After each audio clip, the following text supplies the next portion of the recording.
ليه بنقول المكتب الفني مهم جدا جدا وذراع اساسيه لاي مكتب شغال في التشطيبات؟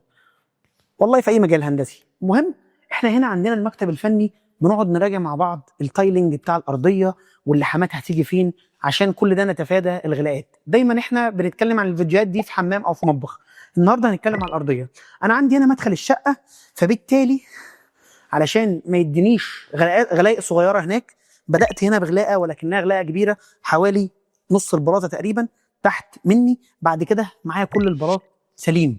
البلاط لما بيكون سليم بيديني احساس بالاتساع، وبيفرق معايا جدا جدا في وضع الفرش وفي وضع الاماكن اللي هي بنسميها مسارات الحركه، علشان دايما مسارات الحركه دي يبقى فيها بلاط كبير على قد ما نقدر.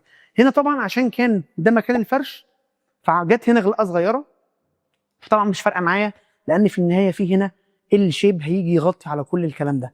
نفس الكلام انا هنا في النهايه ايه اللي متبقي عندي هنا؟ المتبقي عندي ما هو الا بلاطات سليمه، مفيش غلايق صغيره، ودي نقطه بنأكد عليها كتير.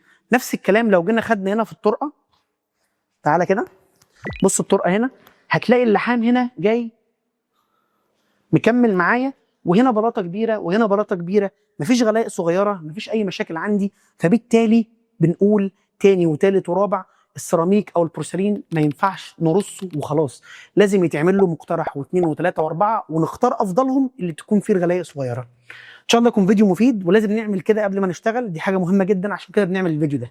وان شاء الله يكون يومكم جميل باذن الله. سلام.